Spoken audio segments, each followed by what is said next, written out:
کچھ لوگ جو ہیں وہ کسی صورت کے اندر بھی جو ہے وہ اپنے ماتھے کی شکنیں نہیں جانے دیتے۔ اللہ تعالیٰ نے اپنے محبوب کو فرمایا لو کنت فظا غلیظ القلب لانفضوا من حولک، اے محبوب اگر تو ترش مزاج ہوتا، ماتھے پہ شکنیں ڈالنے والا ہوتا تو اتنے لوگ تیرے گرد کبھی بھی جمع نہ ہوتے۔ تو یہ تیرے چہرے کا کمال ہے اور تیرے رنگ اور انداز زندگی کا حسن ہے کہ لوگ تیرے ارد گرد ہجوم کر کے آئیں۔ حضرت عائشہ رضی اللہ تعالی عنہا فرماتی ہیں کہ ہم نے حضور علیہ السلام کو کبھی ایسے ہنستے ہوئے نہیں دیکھا کہ حضور کے لہوات نظر آئے ہوں۔ انسان کے حلق کے قریب ایک گوشت کا ٹکڑا ہوتا ہے جس کو ہم اپنی زبان میں کوا کہتے ہیں ساری زندگی ایسا نہیں ہوا کہ ہم نے حضور کو ہنستے ہوئے دیکھا ہو اور لہوات نظر آئے ہوں۔ یہ حضرت عائشہ روایت کرتی ہیں، اور گھر میں تو عموماً بندہ کھل کے ہنس دیتا ہے، لیکن وہ بھی کہتی ہے ہم نے کبھی ایسے ہنستے نہیں دیکھا۔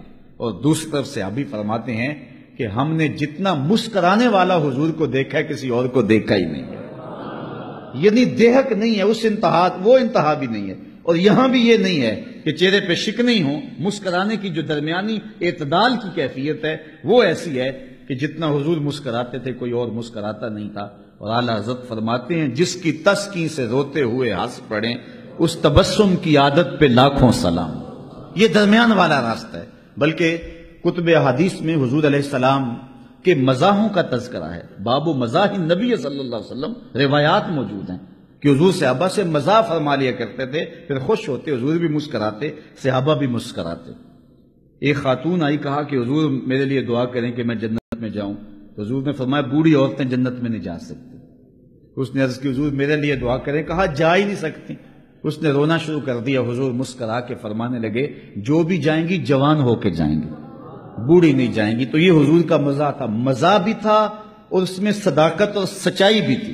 صحابہ نے عرض کی حضور آپ ہم سے مسکراتے ہیں اور ہم سے جو ہے وہ اس طرح ہنسی فرما لیتے ہیں، تو آقا کریم علیہ السلام نے ارشاد فرمایا کہ میری زبان سے کسی حالت میں بھی حق کے علاوہ کچھ نہیں نکلتا، میں جب بھی بولتا ہوں حق بولتا ہوں۔ تو حضور علیہ السلام مزاح بھی فرما لیتے تھے، بلکہ حضور عملی مزاح بھی فرما لیتے تھے، اور وہ بھی کتب حدیث میں روایت موجود ہے۔ حضور کا ایک صحابی ہے اور وہ ایک دیہات کا رہنے والا تھا اور پنڈ سے آتا تھا، مدینے میں آ کے گھاس بیچتا تھا، اور پھر جو پیسے کماتا اس کی چیزیں لے جاتا اور جا کے اپنے گاؤں میں پھر ان کو بیچتا، دوہری کمائی کرتا، وہاں سے گھاس کاٹ کے لاتا، یہاں بیچتا، پیسے کماتا، کچھ پیسے وہاں سے مل جاتے، پھر یہاں سے شہر کا سودا خریدتا اور جا کے اپنے گاؤں میں فروخت کرتا۔ اور حضور اس سے بڑا پیار کرتے تھے اور فرمایا کرتے تھے یہ ہمارا دیہات ہے اور ہم اس کے شہر ہیں۔ ایک دن وہ بازار میں بیٹھ کے گھاس بیچ رہا تھا، حضور تشریف فرما ہوئے، دیکھا کہ ظاہر بیٹھا ہوا، نام ظاہر تھا اس کا۔ تو آقا کریم نے جب دیکھا نا تو حضور پیچھے سے جا کے اس کی کولی بھر لی۔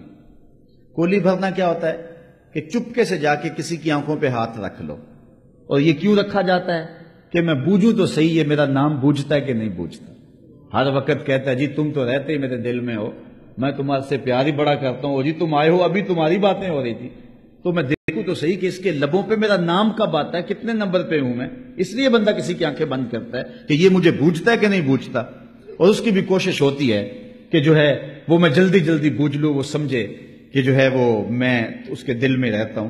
اب حضور علیہ السلام نے جا کے اس کے آنکھوں پہ ہاتھ رکھ لیا اور آقا کریم نے آنکھیں دبائیں، اور اس کو کیسے نہ پتا چلا ہوگا کہ حضور ہیں۔ اللہ اکبر، یہ کیسے ہو سکتا ہے؟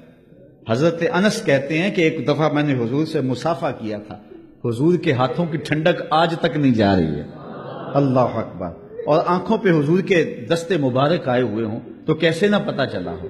بلکہ روایت میں آتا ہے کہ اس نے اپنے پشت کو حضور کے سینے سے جوڑ کے رگڑنا شروع کر دیا۔ اللہ اکبر، آنکھیں کھلتا ہی نہیں ہے۔ حضور پوچھتے ہیں بتاؤ کون ہوں، اشارے سے پوچھ رہے ہیں، لیکن وہ نہیں بولتا، اور میں کہتا ہوں نہیں بولنا تھا اس نے۔ سفنے دے وچ ماہی ملیا تے گل وچ پا لیاں باواں، ڈر دی ماری اکھ نہ کھولا متا پھر وچھڑ نہ جاواں۔ اللہ اکبر۔ پھر حضور علیہ السلام نے فرمایا اس غلام کو کون خریدے گا؟ اس نے کہا کہ حضور میں تو بہت سستا ہوں، جو بھی خریدے گا۔ تو حضور نے فرمایا نہیں تو سستا نہیں ہے، تو اللہ کے ہاں بہت مہنگا ہے۔ تو حضور مزاح بھی فرما لیا کرتے تھے۔ تو نہ یہ انتہا اور نہ وہ انتہا، بلکہ درمیان کا راستہ۔